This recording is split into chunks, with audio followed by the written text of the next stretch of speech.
Hello बच्चों।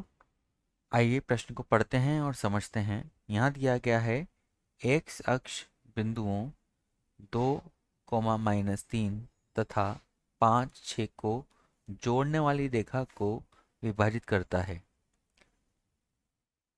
हमें यहाँ पे विकल्प दिए गए हैं अनुपात में।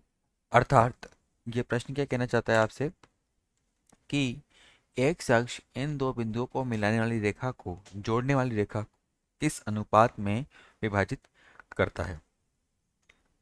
आइए देखिए प्रश्न की अवधारणा समझते हैं। मुख्य अवधारणा।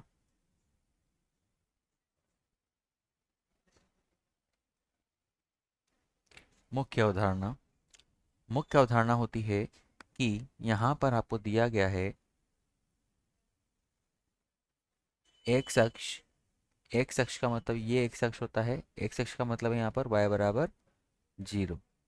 और ये है आपके पास y अक्ष। y अक्ष अर्थात x बराबर 0। तो यहाँ पर आपके पास बिंदु जो दिए गए हैं 2, -3 चतुर्थांश चौथे में आएगा और 5, 6 चतुर्थांश एक में आएगा। इन दोनों बिंदुओं को मिलाने वाली रेखा इस तरीके से जाएगी और जो एक अक्ष होगा वो इसको दो भागों में विभाजित करेगा। माना कि ये बिंदु आपके पास ए है और माना कि ये वाला बिंदु आपके पास बी है। अब देखिए एक अक्ष पे कोई बिंदु सपोज माना पी होगा, जो पी आपके पास वाई बराबर 0 होगा उस पर पी के लिए। तो ये बिंदु कोई भी हो सकता है। माना कि यहाँ पर ये एक्स कोमा 0 है, तो 0 क्या है यहाँ पर वाई निर्देशांक को प्रदर्शित करता है।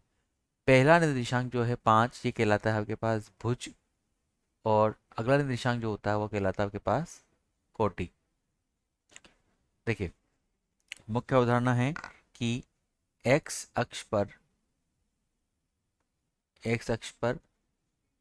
y बराबर 0 और साथ ही अंतः विभाजन सूत्र अंतः विभाजन सूत्र अंतः विभाजन सूत्र होता है आपके पास। माना कि x1 y1 तथा x2 y2 रेखा को मिलाने रेखा को कोई बिंदु P m अनुपात n में विभाजित करता है, तो उस बिंदु P के निर्देशांक हम निकाल सकते हैं यहाँ पर n x1 plus m x2 upon m plus n comma n y1 plus m y2 बटे m प्लस n। ये मुख्य अवधारणा होगी। आइए देखिए प्रश्न का हल क्या होगा। हल। माना कि रेखा को x अक्ष के अनुपात 1 में विभाजित करता है।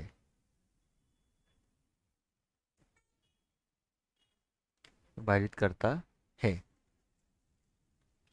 तब P के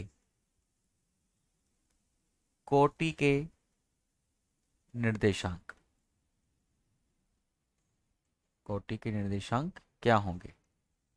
अर्थात y बराबर -3 के प्लस 6 बटे के प्लस 1।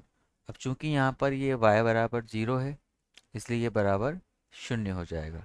तो इस तरीके से आपके पास यहाँ से k का मान क्या निकलेगा बेटा, 2 निकलेगा। और अभी हमने माना कि ये k अनुपात 1 में विभाजित करता है, तो k बराबर 2 को हम k/1 और 2/1 लिख सकते हैं। अर्थात k अनुपात 1 बराबर 2:1। तो इस तरीके से हमारा प्रश्न ऑप्शन नंबर बी विकल्प सही हो जाएगा, ये वाला। आशा करता हूँ आपको ये प्रश्न समझ में आया होगा। धन्यवाद।